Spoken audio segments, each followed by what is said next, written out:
to gather my thoughts and just picked up the phone and he says, Anu, you are giving a talk on cognitive behavior therapy. Just send me a synopsis and something about yourself. It will be held on 26th at 7 p.m. Phone is off. That's it, you know. So, so it was a big struggle on how I should structure the talk, because there are time constraints and cognitive behavior therapy is a huge field, you see. So today, what you can expect is to learn about a slice of what is cognitive behavior therapy. I will focus on certain aspects which can be applied directly right now as of this hour.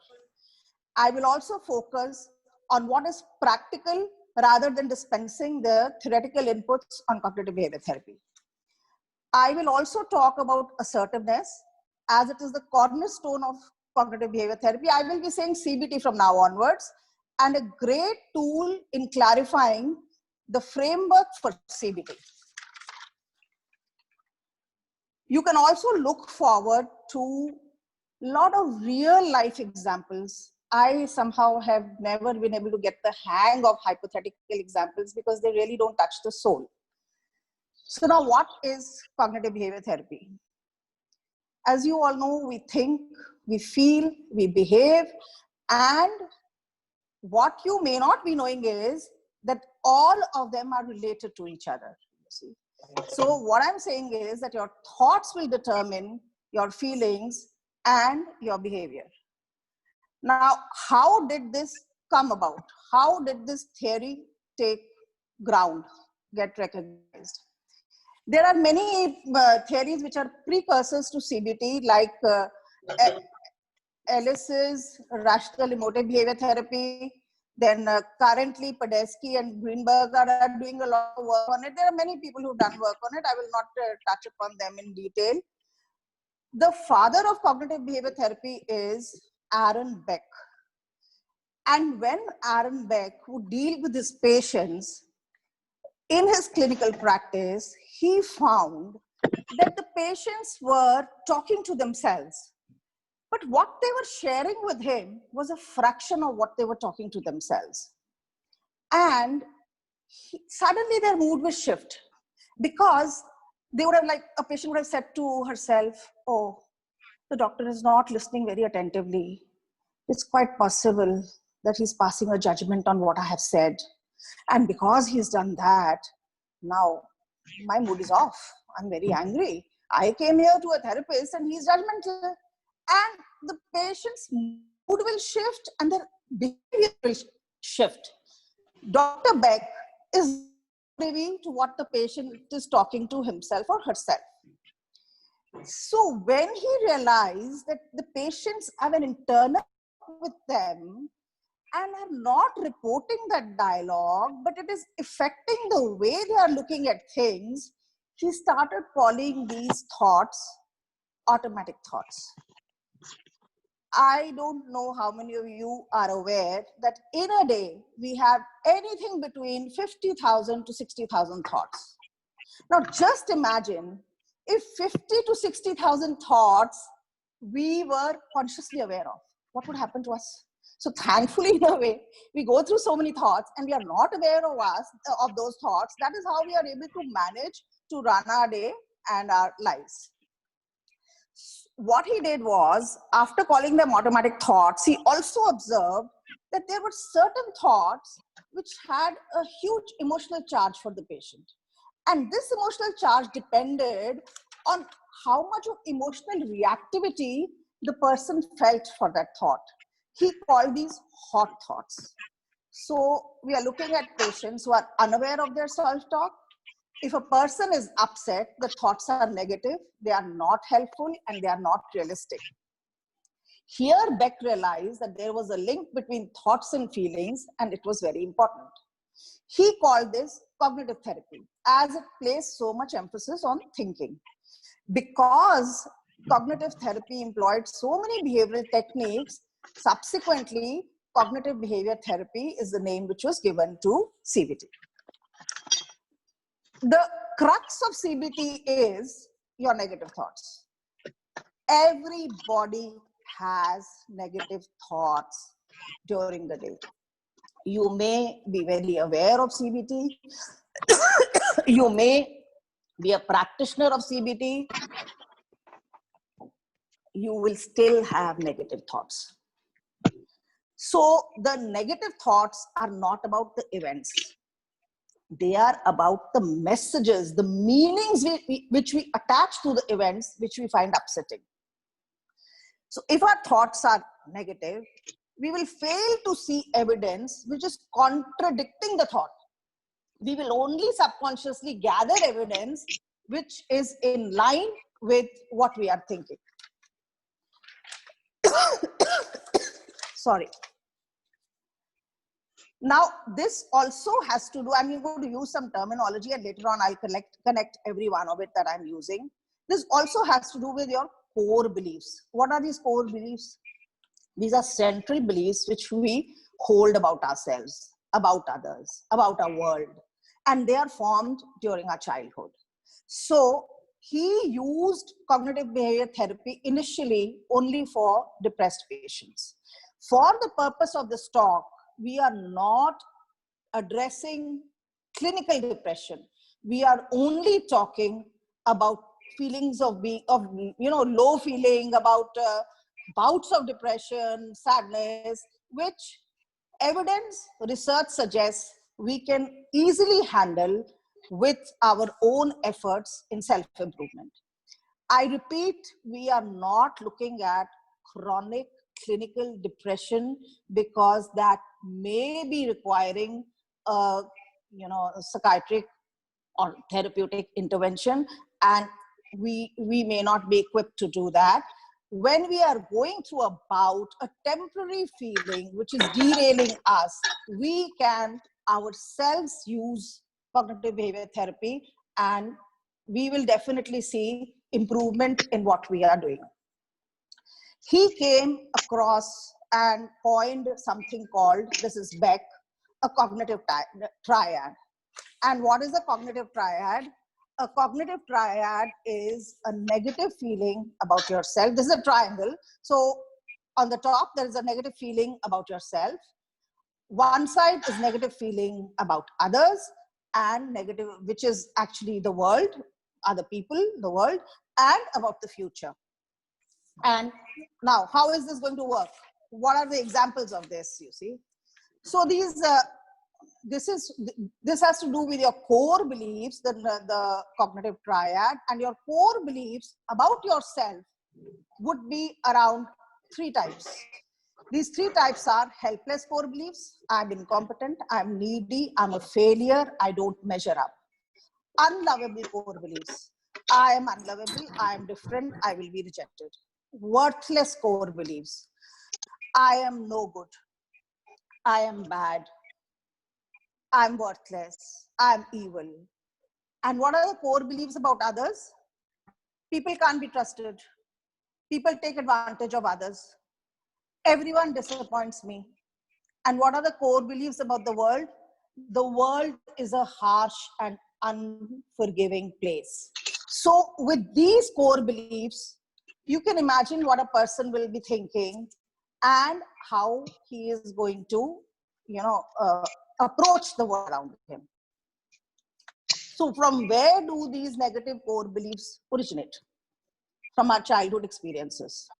I assure you this is not a case against parenting, because there are many times when children misinterpret parental cues, or there is a mismatch between the parent and his child's temperament. It does not in any way suggest that the parenting is faulty. Please understand that. So another component of this is cognitive distortion. Cognitive, by the way, means thinking. Okay, so this is about cognitive distortions, which are, all or nothing thinking, which means that you are thinking in black and white. You are not able to look at the gray areas at all. Overgeneralization. Mental filters. So when you have mental filters, you will automatically omit looking at certain aspects of a situation, disqualifying the positives, jumping to conclusions, mind reading. catastrophize. So you know, in mind reading, you know the person meant this or thought this, but there is no proof. The person never told you that they did any of that. And another integral part is the cognitive biases. So what are the biases? There are many bandwagon bias. So 10 people in a meeting are doing something, you're not able to say no or present a different opinion. You go along with them. It's a bandwagon bias. Ostrich bias. You can see that change is required. You do not go in and put that change into place. You dig yourself into the sand and let everything pass you by. Blind spot bias. You're able to pass, observe, see that other people are making faulty judgments, but what you are doing, you have a blind spot, you cannot see that. For the purposes of this talk, I am going to talk on negativity bias.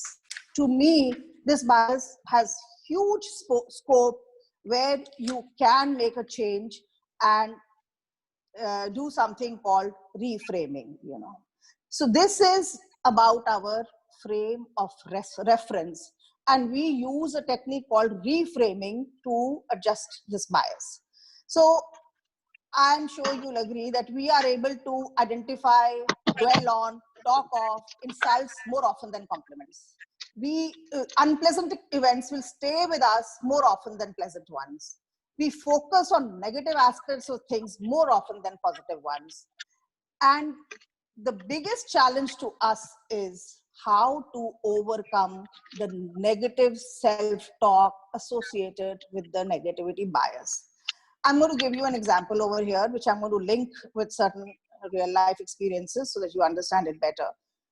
Every one of us knows and has been exhorted. Why don't you look at the glass half full rather than the glass half empty?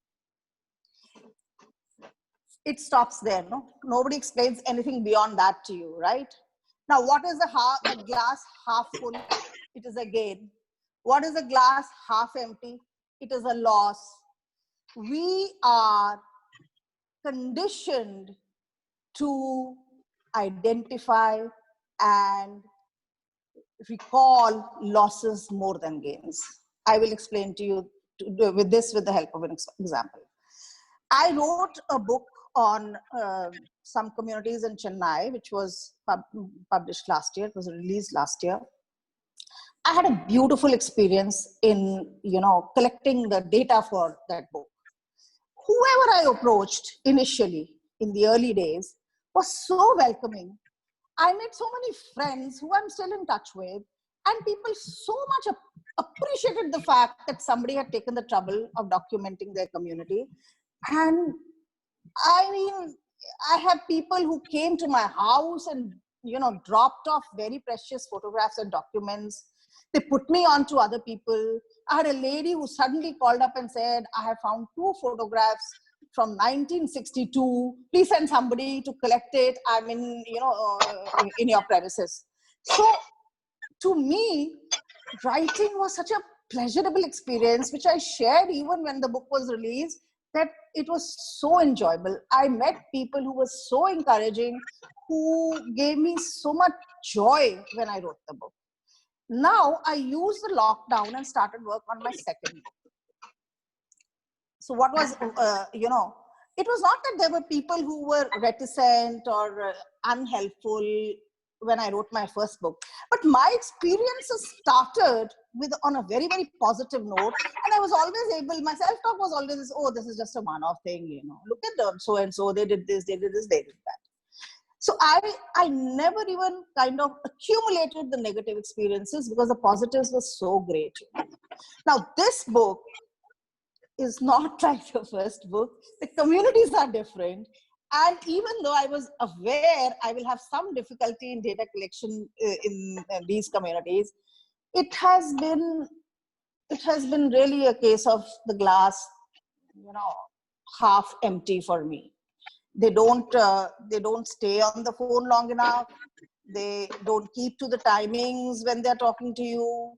They advise you a lot on what your book should be, knowing full well I have already written a book which has been very well received. So now I am at a stage where I am not remembering the earlier half full experiences which I had. I'm only focused on the half empty. That is the way we are hardwired.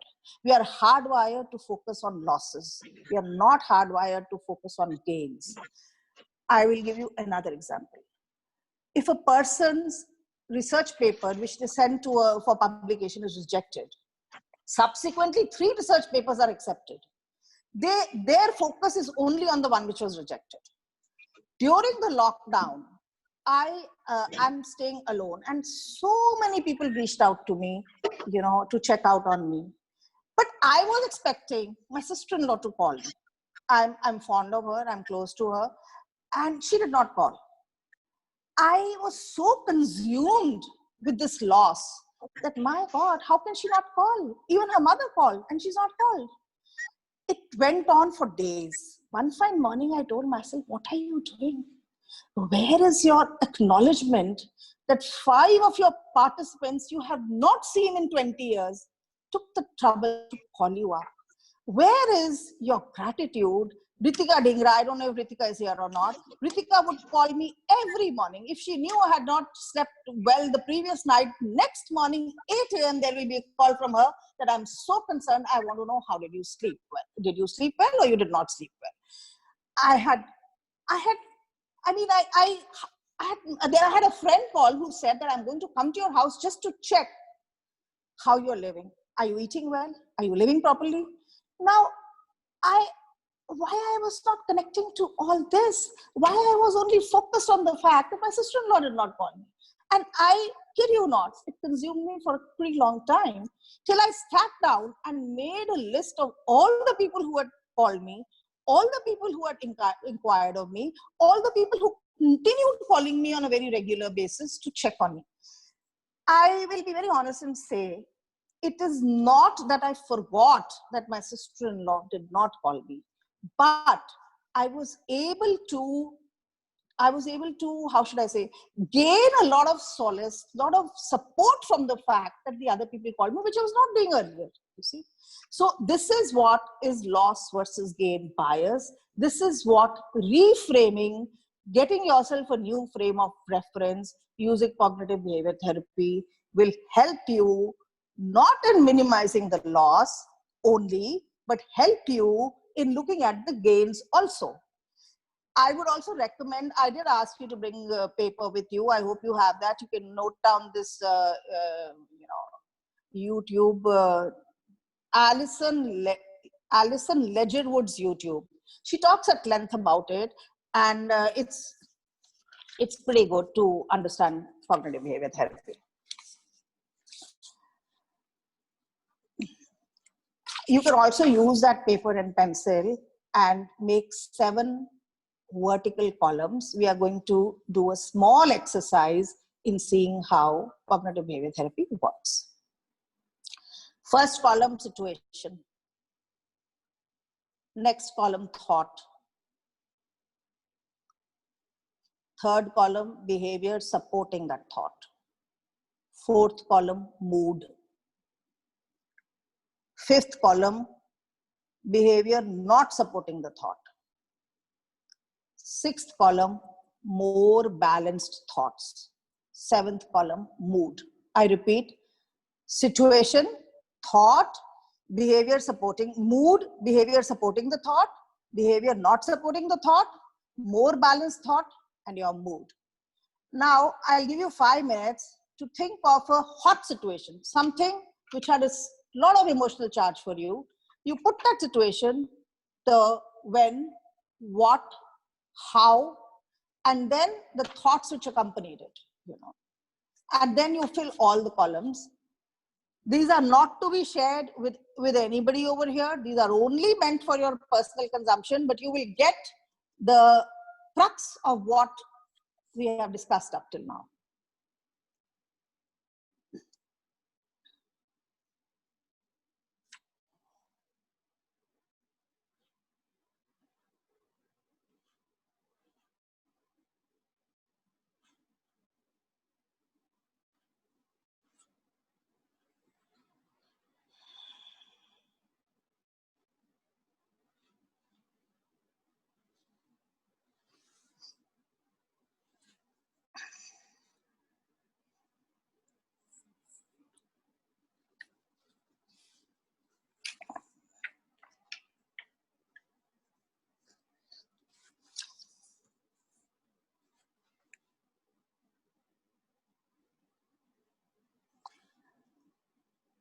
Situation, first column is situation, second is thought, third is mood, fourth is behavior supporting the thought, fifth is behavior not supporting the thought, sixth is more balanced thought, seventh is mood.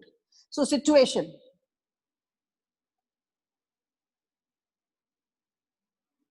The boss spoke to me so rudely today, I felt terribly insulted. That is the situation.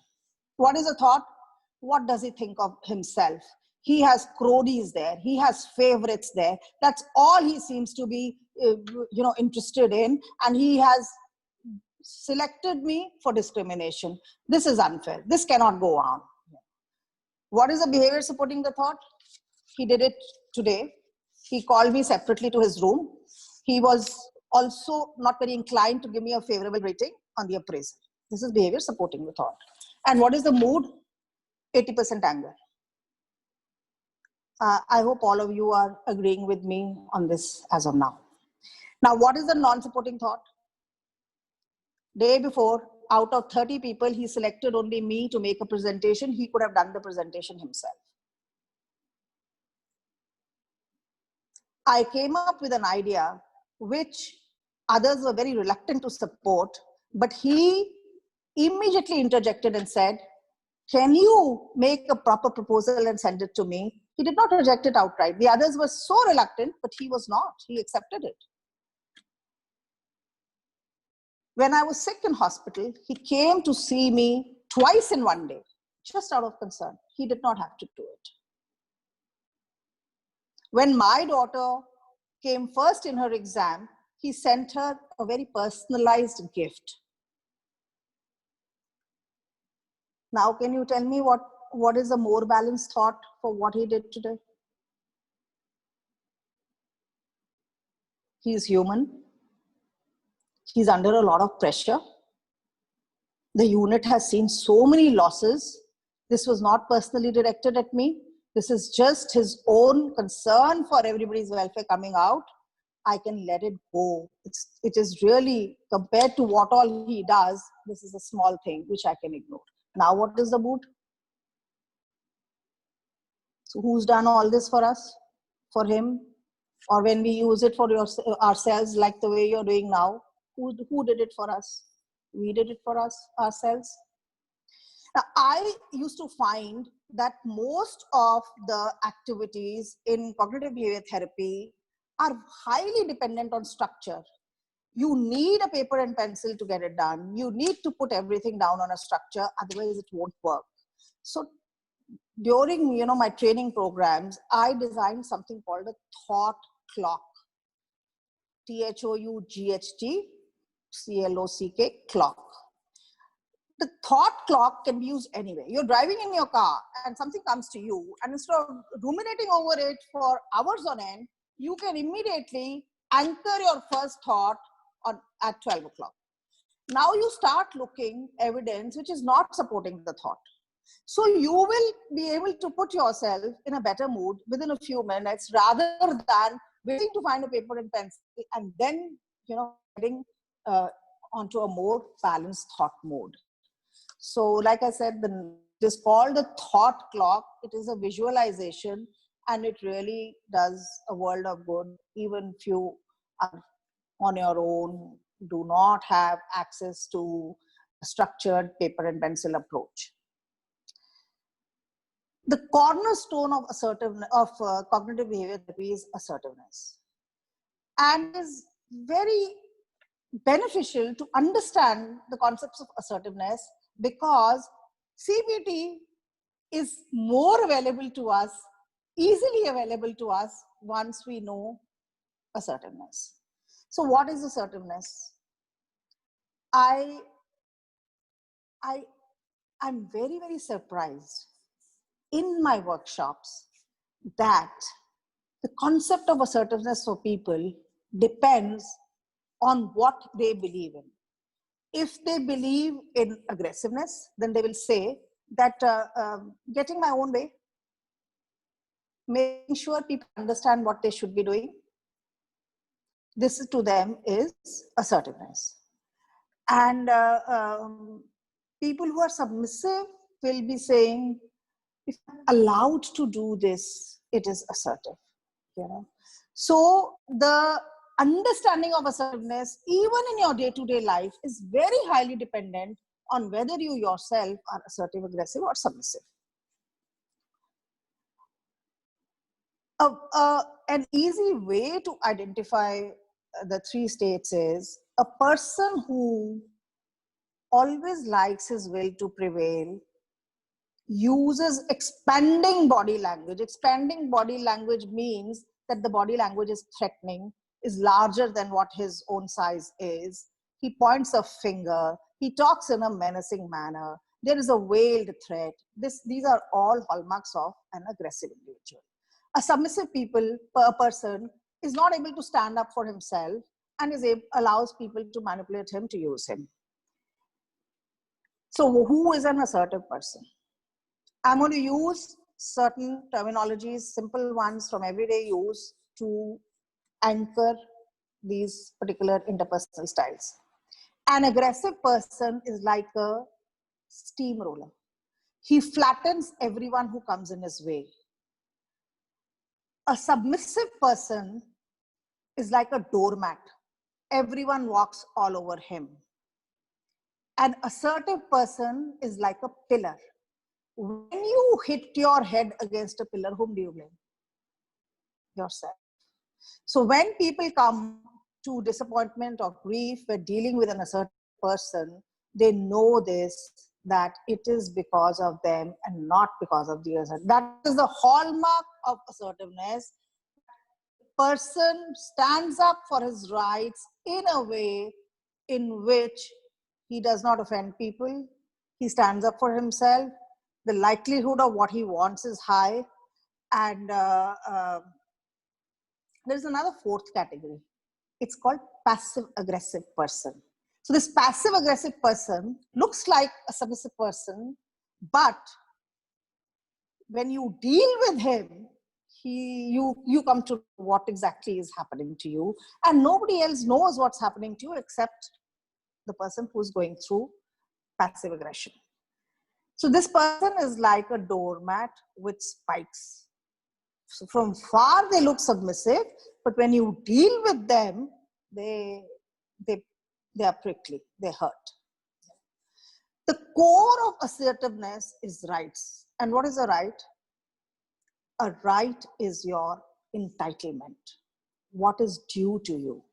Unfortunately, we all understand our legal rights, but where behavioral rights are concerned, there is a lot of gap in what should happen and what we allow to happen. Some years back, I was doing a workshop on parenting and assertiveness. There were 14 participants. So I asked the participants to get into two groups and prepare a bill of rights vis-a-vis their children where parenting is concerned. I cannot even tell you what an experience that was. How it happened, some natural forces at work, providence, the group divided itself into one side, aggressive, assertive people, on the other side, submissive people. It's very, very rare that anything like this can happen, but it happened. So now, what is the Bill of Rights? The aggressive group of parents said, and I'm using the tone with which the person who spoke on their behalf read out the list. I have the right to demand unquestioning loyalty from my child. I have the right to choose the profession my son will enter. I have the right to fix my child's marriage. And what did the submissive group of parents say? I have the right to love my child. I have the right to guide my child. They said it with such tentativeness as if they were looking for somebody to confirm that they had the rights. They were not so sure that they had the rights. Now, you tell me, what would be the automatic thoughts which these people were having, these two groups were having? How would these automatic thoughts translate into what they were feeling and the behavior which they were exhibiting? And if they came into CBT, then what is it that we would first address? First of all, bring them towards assertiveness, show them what their inner dialogue is, which is the heartbeat of assertiveness, and then show them what their rights are, which is the core of assertiveness. We come back to the fact that the crux, the entire therapy of CBT is around negative self-talk. If you address that, you have made gains in addressing your core issues that you're dealing with at that point of time. So we have spoken about how CBT started, the core beliefs associated with CBT, the cognitive triad, the cognitive biases, cognitive distortions, and we have gone to assertiveness, spoken about the 3 interpersonal styles, how those styles will affect the way in which we are talking to ourselves. And based on the way in which we are talking to ourselves, we are going to behave in a certain point of style, which is going to impact people in certain ways and also impact us in certain ways. You'll be very surprised to know that many aggressive people actually consider themselves victims, because they operate under a cognitive bias that what is happening to me is what is most important, and what is happening to others has not registered in their heads, you see. So to make them aware of a situation, a thought, a behavior, what is the the alternative behavior which they have not looked at, now what they should be looking at, and now what their mood becomes. So that is what would be important when you are talking about CBT or being a CBT therapist. Any questions?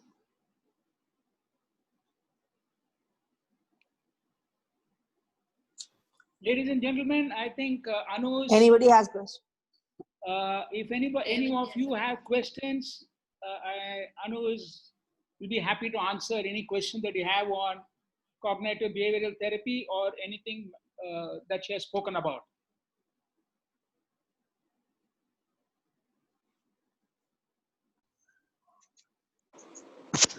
Hello. Yeah. Greetings, ma'am. Good evening. Ma'am, I just had a question. Now, let us take this situation of parents who are aggressive. Yes. When it comes to actually trying to change their mindset, what approach would help? See, in cognitive behavior therapy, changing mindsets is very tough. Nobody approaches that. What they approach is strengthening the positive dialogue, the positive self-talk, so that you are more aware of your automatic thoughts. Like I told you, you are thinking of 60,000 different things in a day. We are not even aware of those. So the more we practice becoming aware of our automatic thoughts, the more we will be able to reframe what we are saying, and the more we will be able to employ other behaviors at our disposal to correct the anomaly of the situation. So it is very, very productive to change. It is better to strengthen what you already have. Here I would also like to talk about the gratitude. We've heard so much offer gratitude. But why should you offer gratitude? What is so great about being grateful? We all know we have our limbs intact. We have a brain we think which is so capable of thinking perfectly. Why should I offer gratitude? Isn't that a thought which comes to our heads a lot of time? Now, what happens is that when you offer gratitude, and gratitude cannot be offered like, I'm grateful to be alive. I'm thankful that I have a good spouse. My children are doing well. It's so nice. I live in a good house. These are not, this is not gratitude, you see. Now, if you are able to specifically say, I am grateful that my wife is so caring, she takes such good care of the house, my parents and my children. Now, that is gratitude. That stays with you. What is it giving you? It is giving you hope that, you know, this is something where my life is rich. So it has to be very, very specific. Now, what happens is that with these thoughts, your brain, it cannot keep two contradictory thoughts in its head and honor both. It cannot do it. One thought has to give way. And the thought which will give way is what you don't believe in. So the more you strengthen a positive thought and believe in it and go on finding evidence that it is working, the more it is going to, you know, negate the effects of unproductive thinking. That is what gratitude serves. No other reason that you have to be grateful for what you have. It is a very integral part of cognitive behavior therapy. Thank you, ma'am. I have a question for you. This is Hari Ratan here. I have a question. You just said that you know, it is very difficult for a person to hold two cognitive thoughts in his mind at the same time, but he'll be able to honor only one. Could you please elaborate on that? No, Hari, I said to hold two contradictory thoughts at the same time and honor both. Okay, why do you think the person can't? No, why not? Why not hold two contradictory thoughts? That's the hallmark of an intelligent man, to have a thought, have a contradictory thought, and then say, no, listen, I will look at both perspectives and I have to choose. I don't want to only look at one perspective. And your entire cognitive behavioral therapy is on different perspectives to a thought. Hari, Hari, when you're talking of negative thoughts and when you're working on the thoughts, they are for you. Those thoughts are for you. How can you consider yourself an incompetent person and competent person at the same time? You can't. Either you're competent or you're incompetent. No, why are you? So you cannot have two negative thoughts about yourself, a negative or the same contradictory thought, and honor it. It's not possible. So if you go on strengthening the positive thoughts, the negative thought will become hazy over a period of time. You will start believing in the positive thoughts and you will start seeing the results of the positive thought. Okay, so what you're saying, in other words, excuse me, Anu. A negative thought or a positive thought or the same quality of a human being. You can either say you're stupid, but can you say I'm stupid and not stupid. But I can say I'm stupid, but I'm stupid, but I'm also very strong in character. Yes, that you can say. But you can't say I'm stupid and I'm not stupid. How can your brain accept both of them? We can say it, but it's dumb. May I take the excuse? Who's that, please? Good evening, everyone. Ajay Majithia. I'm Mrs. Anuradha Oberoi's younger brother, based out in Delhi. My sister had just pointed out about positive thought and gratitude. I think that positive thought and gratitude can be very emboldening in our day-to-day basis. That one thought can stand you in good state throughout the day. If you are depressed also, if your life condition is going down, if you catch hold of, come back to that thought, maybe it can do you better. For instance, I'll share something very personal with you all. For the last 2 months, over 2 months, the courts are closed. And of course, everyone, as a self-employed person, it's becoming difficult day by day because incomes have suddenly stopped. Payments are not coming in.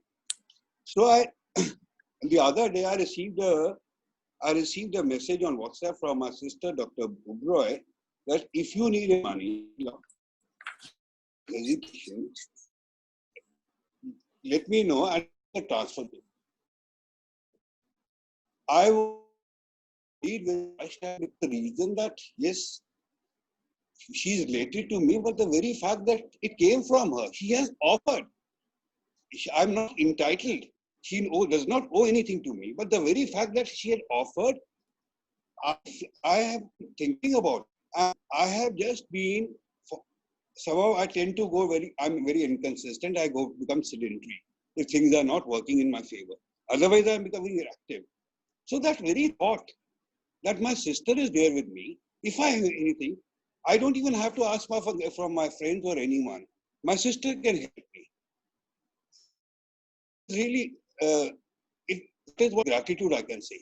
So it just washes away every kind of what you are carrying, and you can unload your baggage also. I have seen it in it. You just utilize it, you can unload your baggage. Each of us go through some karmic cycle and which recur, and we are carrying it from our childhood. And that is what I wanted to share, and I'm very grateful to my sister. Good evening, Dr. Anu. This is Vidya here. Are there going to be more questions, please? Vidya is asking a question. Yeah. Like we were talking about these negative thoughts which form during our childhood that we have undergone.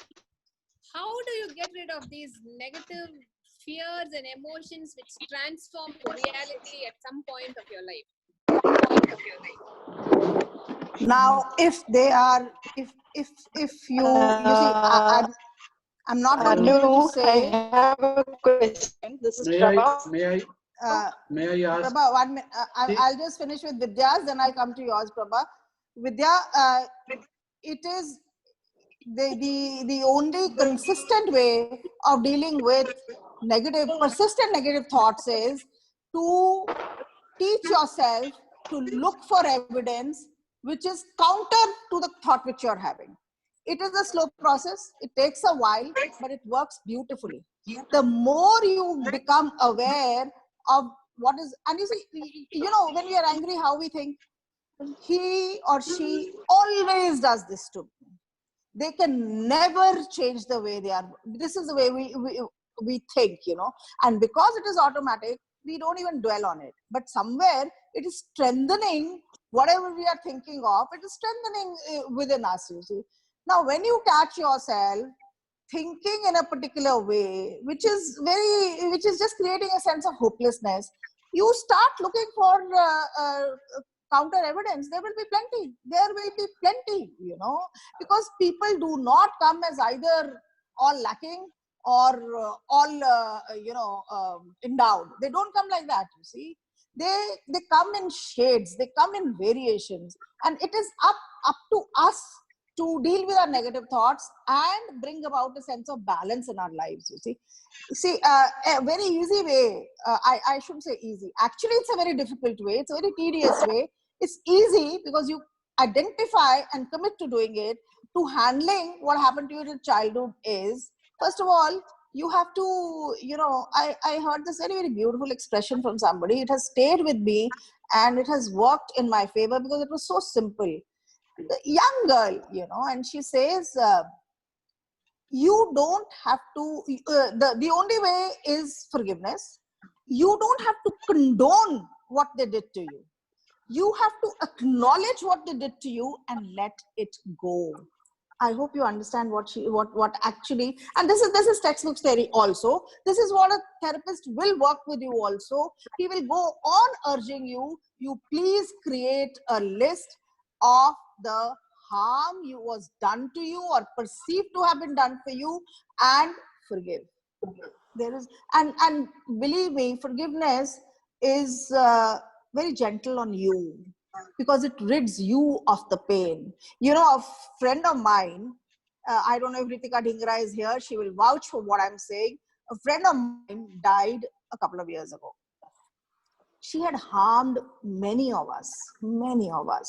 In the last few years, she was suffering from severe depression, crippling depression, and she would pick up the phone and tell people stories about you without a shred of evidence to support those theories. And because she was such a good friend, people would believe it, She did so much harm, I can't tell you. One morning, I called her up and I told her, in 50 years, you have apologized to me over 50 times, maybe even more. On one thing, you have apologized many times because you would have repeated that thing again and again. And I said, why should I forgive you? Why should I? You are so harmful. You've done me so much damage, I have messages on my phone from her beseeching me to forgive her because I mean so much to her, you know. I was absolutely unmoved because she had caused me so much harm. I lost so many friends because of what she did. I don't know from where I had the good sense to actually sit and forgive her. I would send her healing. I would send her forgiveness.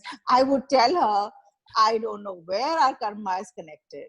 You do continue to hurt me, but I am acknowledging the fact that you hurt me. I'm letting it go because I don't want to live with so much pain. I don't want to live with this sense of betrayal. And when she died all of a sudden, that is what helped me deal with the situation. I would have been so riddled with guilt that I was not there for her for many years because I was dealing with so much of hurt. Only thing which helped me was that I had forgiven her from the bottom of my heart and moved on. So I repeat, whether it's significant figures in your life, they are childhood figures, they are whosoever, you are not condoning what they did to you. You are very cognizant of the fact that you have suffered hurt. You are letting it go because it's the smart thing to do. When you let it go, you don't hurt. When you don't hurt, there are many triggers which work towards instigating you. Whenever that trigger happens, you are taken back to that experience and you behave in an unthoughtful way, in an angry way, in a helpless way, in a whatever way, you know. Those triggers come down once you have actually forgiven. I repeat, you do not condone what they did. You let it go. And any behavior therapist you deal with, any cognitive behavior therapist you deal with, will ask you, will urge you to start a list and put down the people you want to forgive, being cognizant of the fact that they hurt you. Does that answer what you asked? Thank you so much. Vidya, that help you? To a certain extent, yes. But my fears of, maybe it's a different topic. We will talk about it another day. Anybody can reach out to me anytime. I will take them through the cognitive behavior, techniques and help them. Thank you. Thank you. Welcome. Bye-bye. Yes. Padma May I? Padma Rani is Yes. wanting to ask a Yes. question. Padma, could you please Sure. switch on your video video and audio and then ask your questions, please?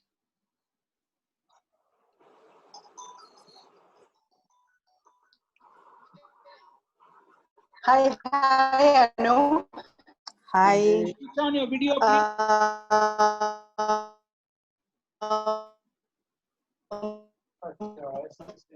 That was Prabha.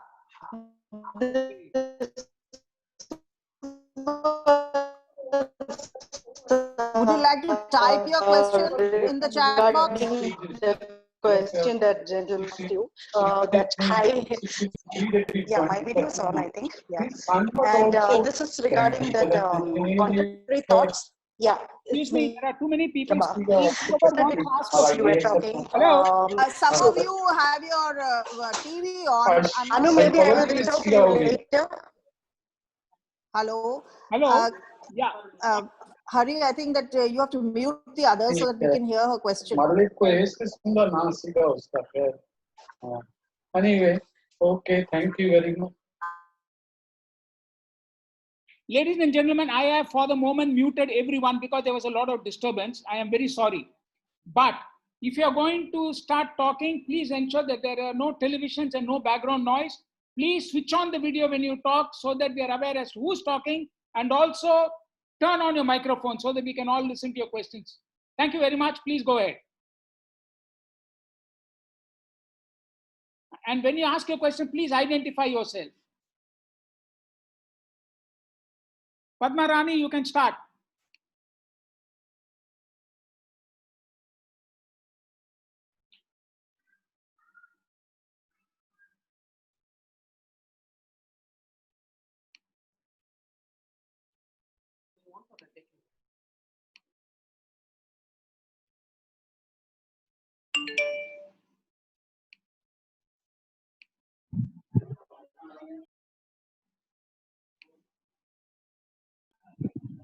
Could you hear me? No, because you had not unmuted your Okay, microphone. I think same thing. Okay, I couldn't hear Anu for quite some time. I think I'll join you a little later. Please continue with your No, discussion. it's I over. just We are joined waiting in. for your question. Go ahead and you can ask your question now. And I would like to join a little later because the subject is not very clear to me. Let me hear. It's okay. Please continue. Okay, is there anybody else who would like to ask any questions, please? Yes, Mr. Kind, please go on. Please unmute your microphone. Okay, I'll do it for you. Go on. Well, I happen to be a mechanical engineer. We had two professors in psychology, Professor Usha Kumar and Professor S.K. Singh. Some of you might have known them. I did listen to a couple of lectures from them. And my question is, see, thoughts lead to action. And obviously, if somebody probably have created a negative action, and then he feels sorry about it, but subsequently he commits it again, how is it that one can improve himself to say so that he behaves better subsequently?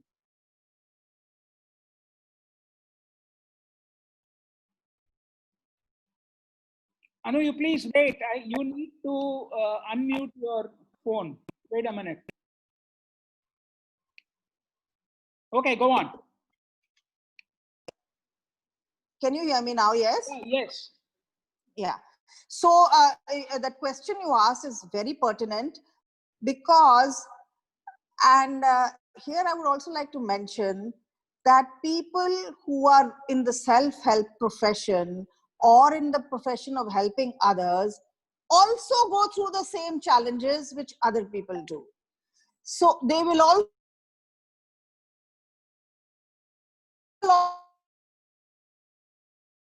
also learn. And I have a dear friend who is a trainer for trainers in psychotherapy. She has a personal trainer of her own because she says, Anu, I find it so difficult to get rid of what I do automatically, which has become a habit. And so under these circumstances, we can do is not to be disheartened, not to let go of our effort.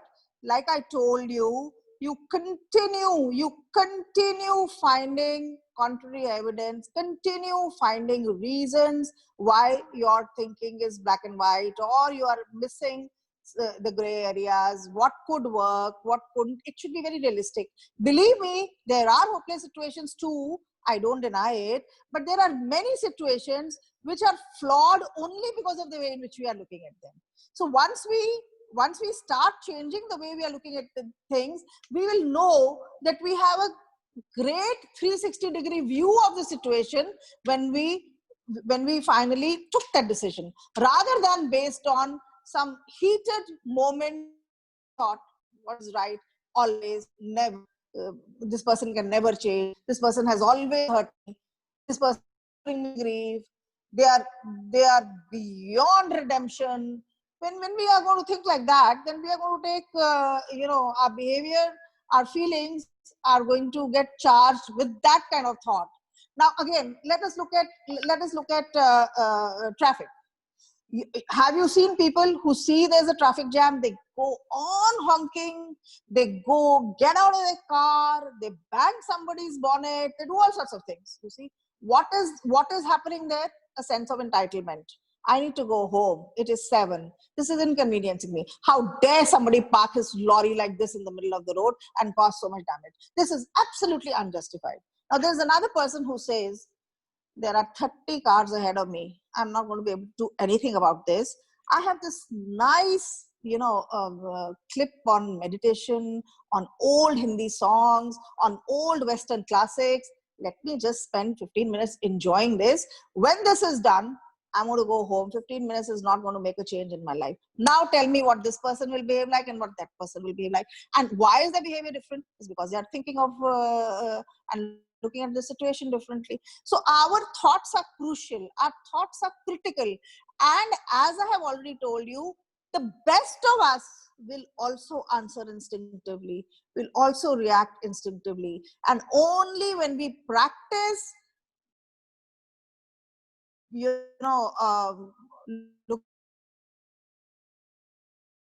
at changing or negative autos, will we see,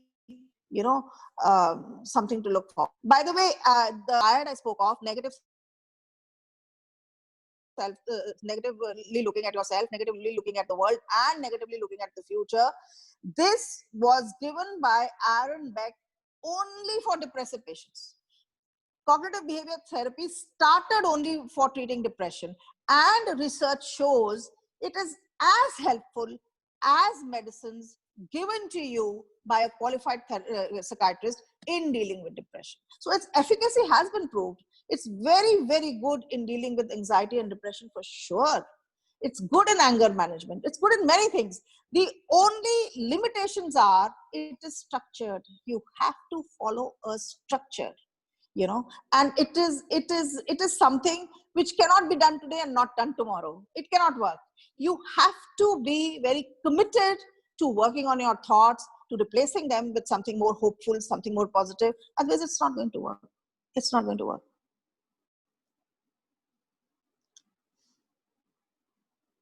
Ladies and gentlemen, do we have any more questions? Thank you. Ladies and gentlemen, thank you very much for joining us this evening for a wonderful presentation by Anuradha Uberoi on cognitive behavioral therapy. Thank you very much once again for being here with us. And as there are no more questions and we've already thoroughly enjoyed this wonderful session, thank you very much, Anu, for taking time off to coming and speaking to us and helping us honestly understand a little more of ourselves. Thank you very much. Ladies and gentlemen, you're welcome. Thank you. And good night. Thank you. Bye-bye. I'm going to end this meeting. Good night. Thank you very much. Bye. Bye-bye. Bye.